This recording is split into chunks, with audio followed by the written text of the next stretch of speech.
So today we come to the third tetrad. The third tetrad has to do with consciousness. So experiencing of the manner of consciousness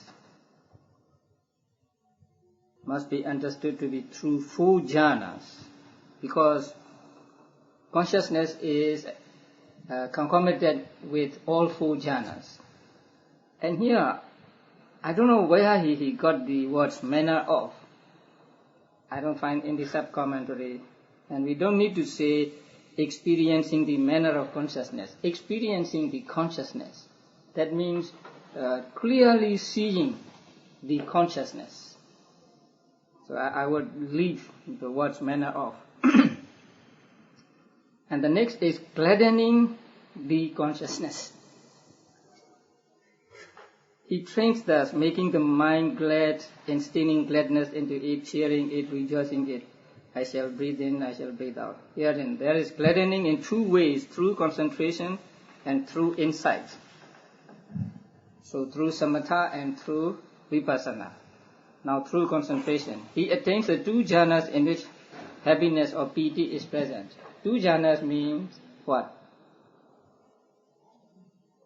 According to fourfold method, the first and the second. According to fivefold method, first, second and third. But mostly the fourfold method is used in the book, so it says two jhanas. So the first and the second according to fourfold method. At the time when he has actually entered upon them, he inspires the mind with gladness, instills gladness into it by means of the happiness associated with the jhana.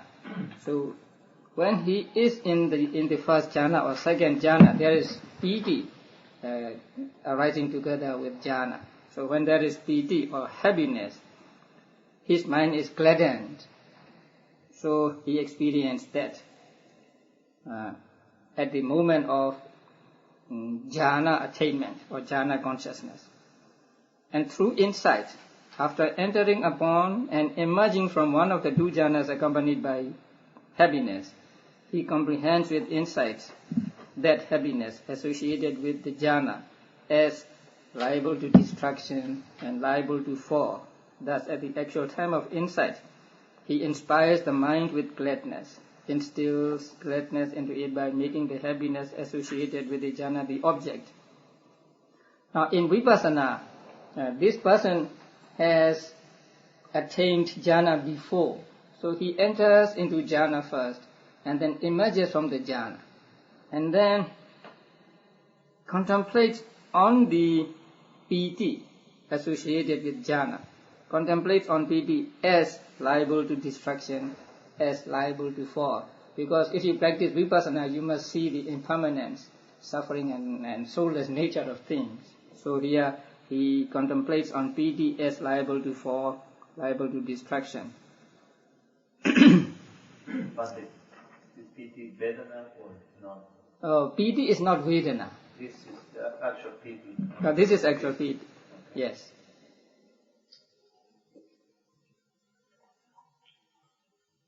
It is of one progressing in this way that the words he trains us and so on are said. So in this method, the meditator enters into jhana first, emerges from the jhana, and contemplates on contemplates on piti associated with jhana as liable to destruction and so on. And he inspires his mind, he gladdens his mind thus. The next one is concentrating the consciousness.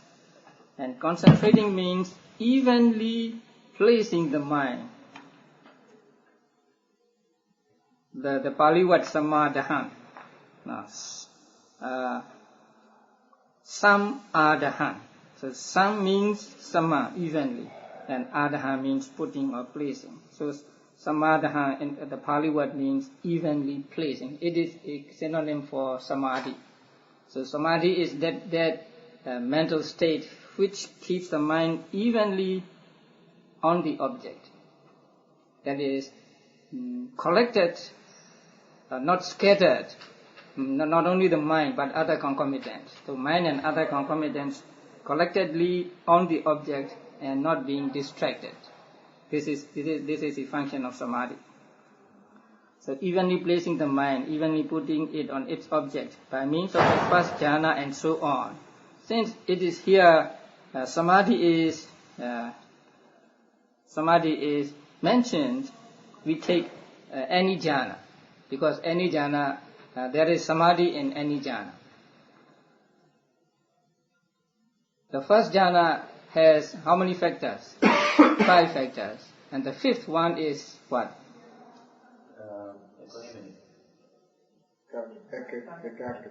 Ekaggata. One-pointedness of mind or unification of mind, which is a synonym for samadhi. So samadhi is present in a very strong form, is present with all the jhanas. The first jhana, second, third, fourth. Or alternatively, when having entered upon those jhanas and emerged from them, he comprehends with insight the consciousness associated with jhana as liable to destruction and to fall. Here he enters into jhana and then emerges from the jhana and concentrates on the jhana consciousness. Now, you know what jhana is. Technically speaking, jhana means the collection of 5 factors, 5, 4, 3, 2 factors. And jhana consciousness is consciousness accompanied by jhana. And then there are other concomitants arising together with jhana or with the consciousness. So here, the meditator takes the consciousness as object of vipassana. In the previous method, he takes piti as the object of vipassana. So here he takes consciousness as object of vipassana. And at the actual time of insight, momentary unification of the mind arises. Now this is important here, momentary unification. In Pali it is called Khanika Samadhi. I think you should be familiar with that word, Pali word, Khanika Samadhi. So many people now are familiar with that word. Khanika means lasting for a moment. Khana means a moment. And Samadhi means samadhi. So Khanika Samadhi, momentary concentration or momentary unification of mind. And it is explained in the sub-commentary and the translation is given in the footnotes. What is needed in vipassana meditation is this samadhi, momentary samadhi. You know, there are 2 kinds of samadhi, and they are mentioned at the beginning of the chapter on samadhi, I think the 3rd chapter. Neighborhood samadhi or excess samadhi, that is 1, and absorption samadhi, that is 2. So there are 2 kinds of samadhi, neighborhood samadhi and absorption samadhi. So when you practice samatha meditation, first you get the neighborhood concentration, and then from neighborhood concentration you progress to jhana concentration. In vipassana, there can be no neighborhood concentration, because neighborhood implies there is jhana. Whose neighbor? It is the neighbor of jhana. But in vipassana there is no jhana. So there can be no neighborhood concentration or excess concentration in vipassana. But instead of the neighborhood concentration, there is this momentary concentration. And this is as good as the neighborhood concentration. Now, concentration lasting only for a moment, that is the what meaning of momentary concentration. For that too, when it occurs uninterruptedly on its object in a single mode and is not overcome by opposition fixes the mind immovably, as if in absorption. So the momentary concentration can keep the mind on the object and not let it be distracted. So that is what we call momentary concentration. And when a person practices vipassana, each time in the beginning, he may have many wanderings of mind, say mind going out here and there, and he has to bring it back to the main object again and again. And then a time will come with practice when these wanderings become less frequently, until they may not come at all, or the mind will not be distracted at all, or even when there is distraction, the meditator can catch it right away. He will not be carried away by the wanderings or thoughts, let's say for 10 seconds, 20 seconds, and so on. So that is a time when a meditator is said to have gained the momentary concentration. That means your mind is on the main object for a long time, and even though there is a wandering of mind, you are able to catch it. You are able to be mindful of it as soon as it goes out. Sometimes you will be able to stop it before it goes out. The moment it is about to go out, you are aware. So you can stop it before it goes out. So such a time is called a time when a person has reached the momentary concentration. So this momentary concentration is important in vipassana meditation, and it is a counterpart of excess or neighborhood concentration in samatha meditation. So with that concentration, mind is concentrated. So it arises through the penetration of the characteristics of impermanence and so on. So mind is on the mind and matter and its and their impermanent nature and others. The next one is liberating the consciousness, freeing the consciousness. So, liberation here can mean different things with different jhanas. So, since it has to do with jhana,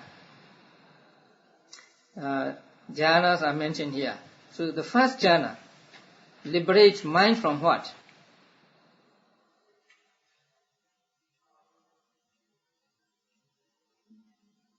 From what? From hindrances. Yeah. So the first jhana liberates mind from hindrances. So long as there are hindrances in your mind, you cannot get first jhana. So first jhana frees your mind from mental hindrances. Then the second jhana frees your mind from what? Initial application and sustained application. And the third jhana from piti and so on.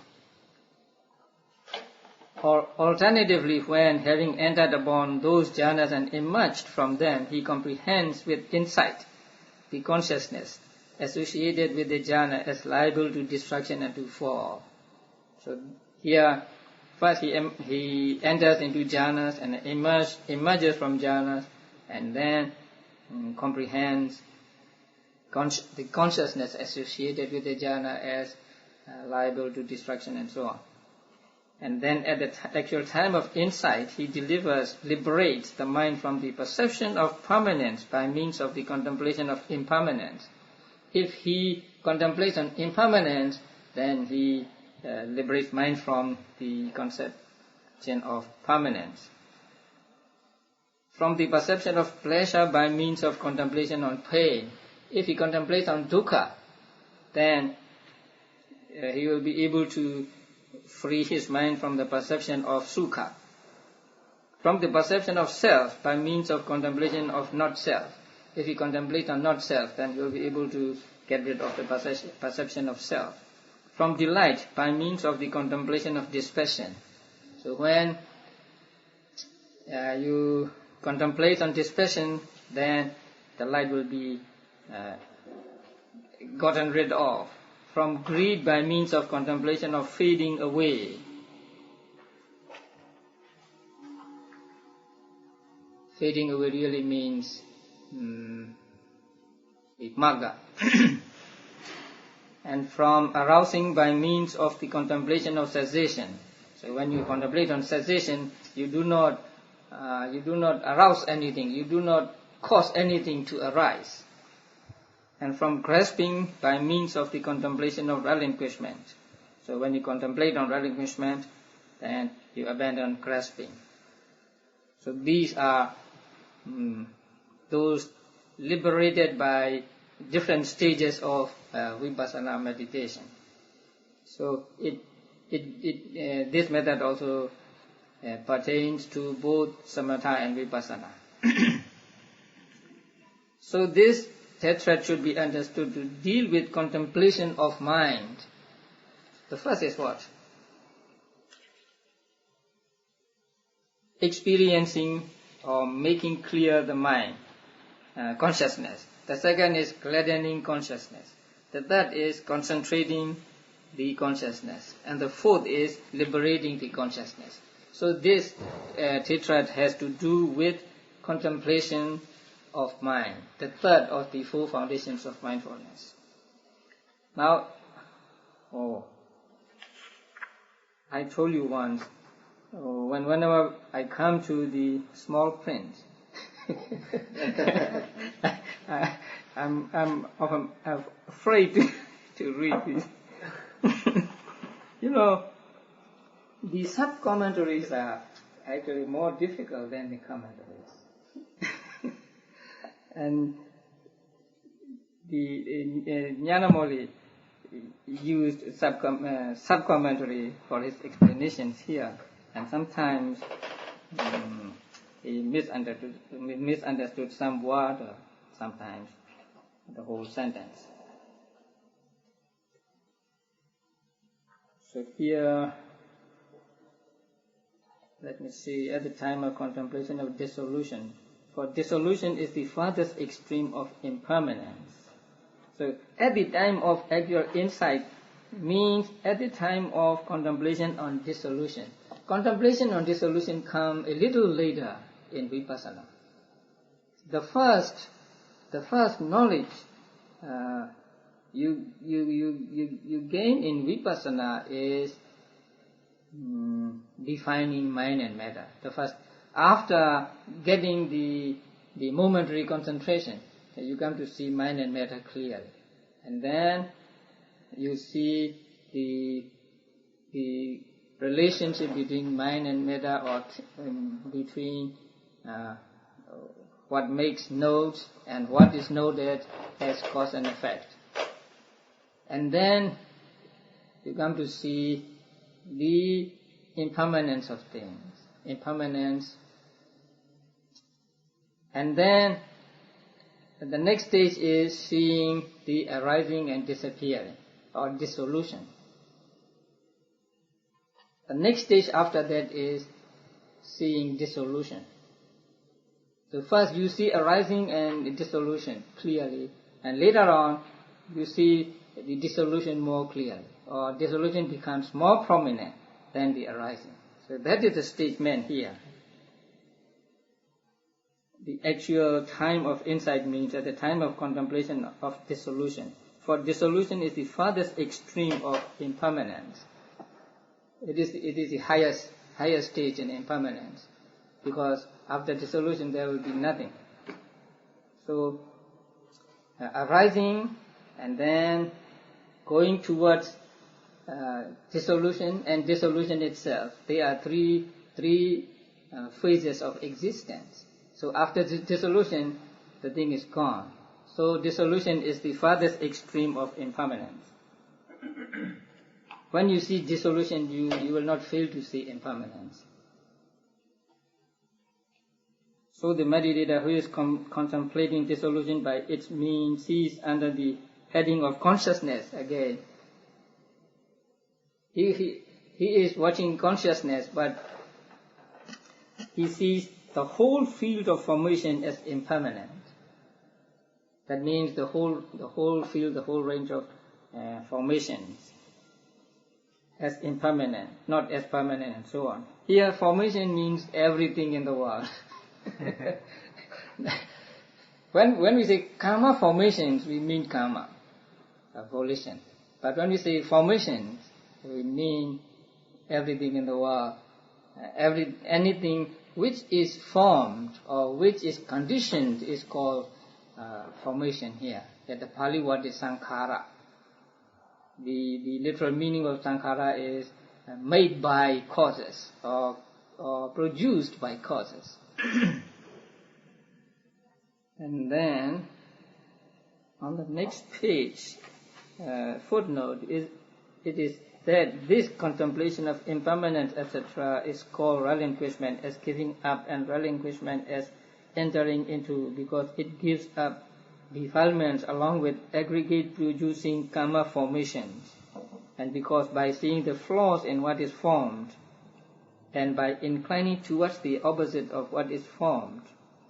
Opposite of what is formed means nibbana, so namely nibbana, it enters into that nibbana. Consequently, the meditator who has that contemplation gives up defilements and enters into nibbana in the way stated. That this relinquishment will be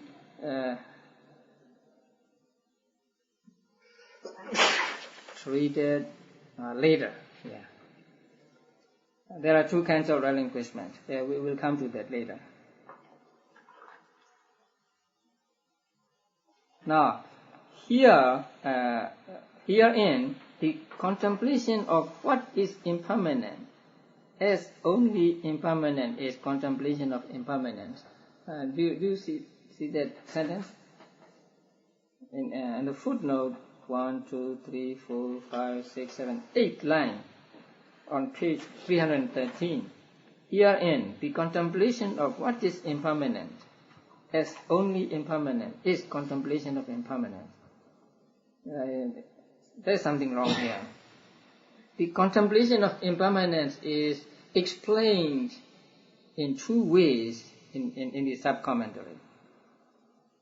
Contemplation of what is impermanent is contemplation of impermanence. And contemplation something as impermanent is also called contemplation of impermanence.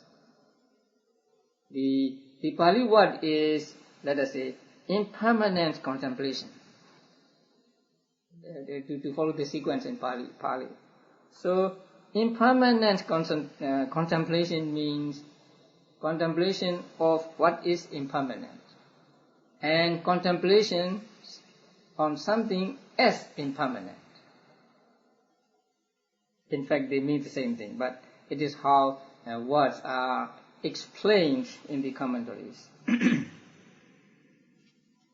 And then, this is a name for insight that occurs by taking formation of the three mundane planes and leaving aside the supramundane as impermanent.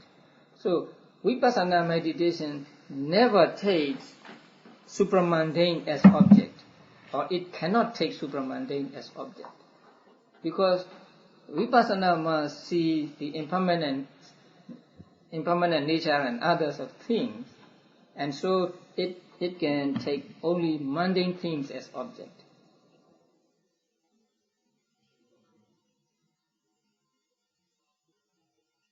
From the perception of permanence, from the wrong perception that occurs perceiving formed things as permanent, eternal. Also, the various views, here I will have to correct something. Also, consciousness and wrong views. We will strike out the words the and various. Also, consciousness and wrong views should be regarded as included under the heading of perception. Now, in the commentary it is stated that from the perception of permanence, but from the perception of permanence really means from the perception, from the consciousness, from the wrong views of permanence. So the other two are included under the heading of perception. Likewise with the perception of pleasure and so on. By means of the contemplation of this passion, by means of the contemplation that occurs in the mode of this passion for motion and so on. So others are not difficult to understand. So now let us go to the last tetrad, paragraph 234. Here, contemplating impermanence. So, in connection with this phrase, the author gives us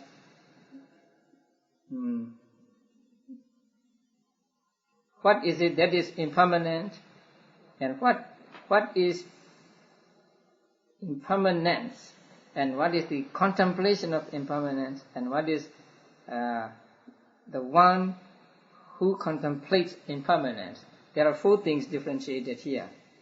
The first is the impermanent. What is it that is impermanent? The answer is 5 aggregates. The 5 aggregates are those that are impermanent, because their essence is rise and fall and change. Their essence or their nature is to rise, to fall, and to change. Impermanence is the rise and fall and change in those same aggregates. Why do we say that the aggregates are impermanent? Because these aggregates arise, disappear, and they change. So, rising, disappearing, and change is something by which we know that they are impermanent. That is why they are called impermanence here, the rise and fall and change. Or it is they are non-existent after having been. That means disappearing after coming into being. So everything comes into being and then disappears. The meaning is it is a breakup of produced aggregates through their momentary dissolution, since they do not remain in the same mode. Now, I am a little concerned about the word momentary. I looked it up in the dictionary, and it has at least 2 meanings. First one is momentary means just for a moment. And the other meaning is at every moment, or moment to moment. So here, moment to moment is meant. But when we say momentary unification of mind, we mean a short time. So that there is difference between the word momentary used in one sentence and in another sentence. So in the expression momentary unification of mind, we mean lasting only for a moment. But here momentary dissolution means moment to moment dissolution. They're dissolving at every moment.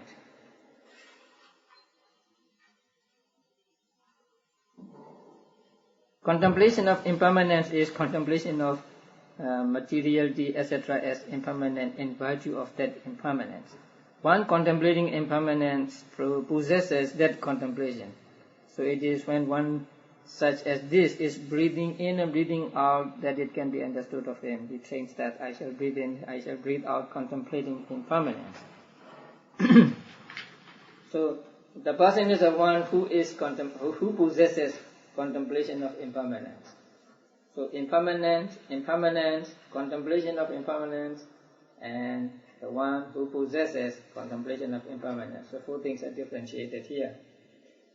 Now, footnote. What is called permanent is what is lasting, eternal, like Nibbana. What is called impermanent is what is not permanent and is possessed of rise and fall. He said, the 5 aggregates are the impermanent, signifying that they are formed Dhamma as to meaning. Now, formed Dhammas as to reality, not meaning. According to reality, they are formed Dhammas, they are conditioned Dhammas. The Pali word Atta, A-T-T-H-A, has many meanings. the obvious meaning of it is meaning. The meaning of a word is called Atha. But it has other meanings too, like substance or reality or the thing. So here the Pali word Atha means in reality. So they are formed dhammas as to reality or in reality, not as to meaning. Why? Because their essence is rise and fall and change. The meaning is that their individual essence of rise and fall and change. They are informed dhammas arising owing to cause and conditioning. They are coming to be after non-existence. They are acquisition of an individual self. Individual self means just something like identity. Not the self with a capital S. Individual self is rise. They are moment-to-moment cessation. When arisen is fall. Their changedness due to aging is change. These are the explanation of the words. But just as when the occasion of arising dissolves and the occasion of dissolution succeeds it, there is no break in the object. So also there is no break in the object on the occasion facing dissolution. That means going towards dissolution. That means the middle phase of existence. In other words, presence, which is what the term of common usage aging refers to. Do you understand this? You don't? What is break in the object? You misunderstood one word and then you don't understand the whole sentence. The Pali word Bheda, Bheda, he misunderstood this word. Bheda can mean dissolution or break, and it can mean difference. So what is meant here is difference. Difference in the thing. Now, there are three sub-movements for one we call one big movement. The arising and going towards dissolution and dissolution. So three movements. During these three moments, the one Dhamma is said to be existing. So the third moment, which is different from the first moment. So at the third moment, which is different from the first moment, there is no difference of the thing. The thing is still existing because a given thing, a given unit of Dhamma must exist these three moments. So at the first moment or at the third moment, the thing is the same. There is no difference of the thing. In the same way, there is no difference of the thing at the middle stage. So this is what the sub-commentary is telling us. Just as when the occasion of arising dissolves and the occasion of dissolution succeeds, there is no break in the object. No. So just as at the dissolution moment, which is different from the arising moment, there is no difference of the thing. So also, there is no difference at the moment of aging or at the moment of presence, at the middle moment. So it is proper that the aging of a single Dhamma is meant, which is called momentary aging. And without any reservation, there must be no break, and there must be no difference in the object between the occasions of arising and dissolution. Otherwise, it follows that one thing arises and another dissolves. So, one thing exists for three moments, and so the third moment is different from the first moment. And the second moment is also different from the first moment and the third moment. Although the moments are different, the thing is the same, because it is existing for these three sub-moments.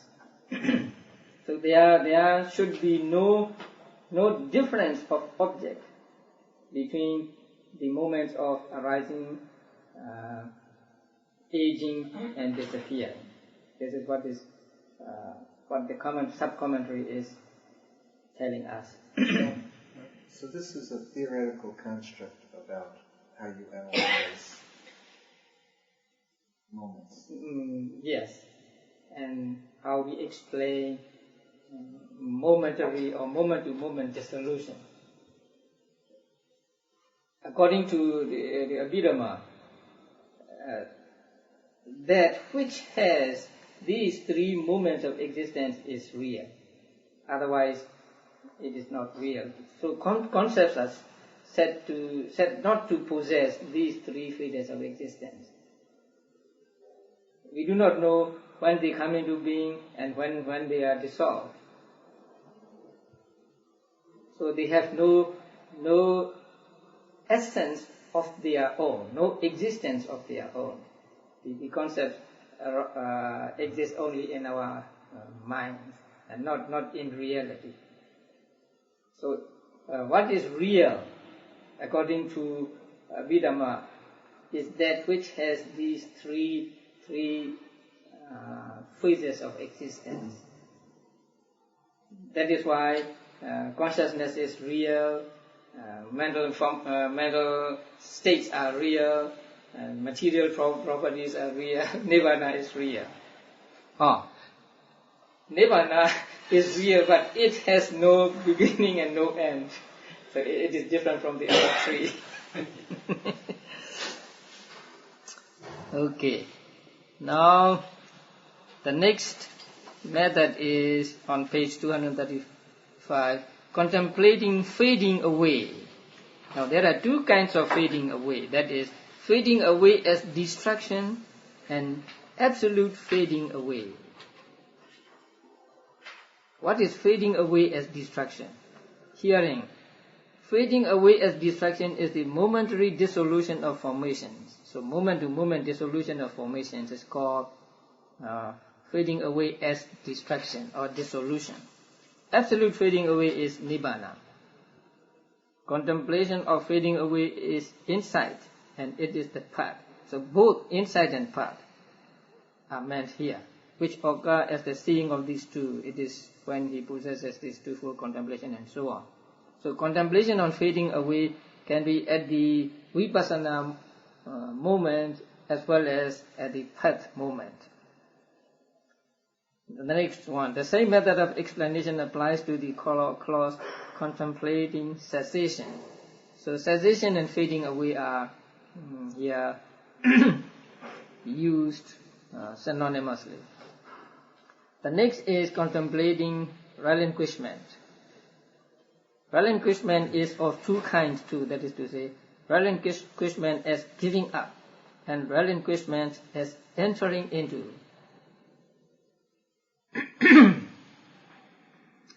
So this word has two meanings, giving up and entering into. Relinquishment itself as contemplation is contemplation of relinquishment. This is a word explanation. For insight is called both. Relinquishment as giving up and relinquishment as entering into. Since first, through substitution of opposite qualities, it gives up defilements. Now here a little inaccuracy. It gives up defilements together with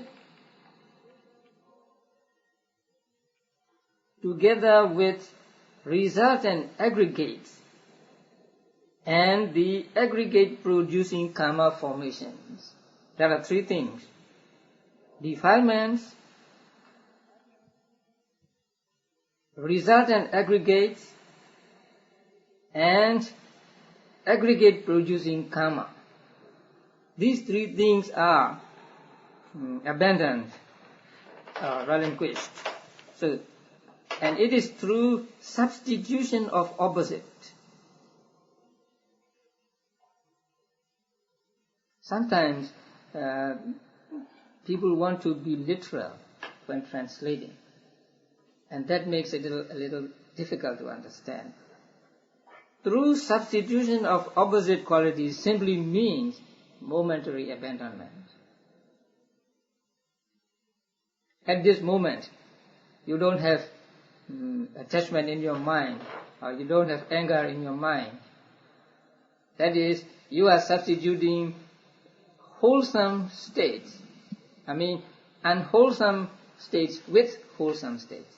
And so long as the wholesome states are in your mind, there will be no unwholesome states. And so this kind of abandonment is called substitution of opposites. So, in fact, it is what we call, or what is popularly known as momentary abandonment. There are three kinds of abandonment: momentary, temporary, and absolute. Temporary abandonment comes when we get jhanas. By jhanas, the mental defilements can be put away for some time. So their abandonment is or remains longer than the momentary abandonment. But since by jhanas, since the jhanas cannot abandon them absolutely altogether, they may come back when there are conditions for them. So that kind of abandonment is abandonment at the moment of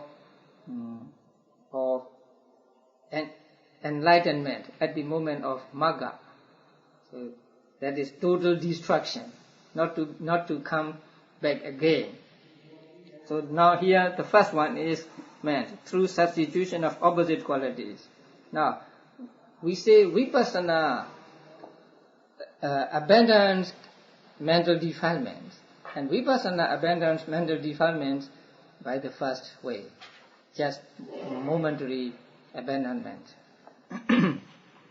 So firstly, through substitution of opposite qualities, it gives up defilements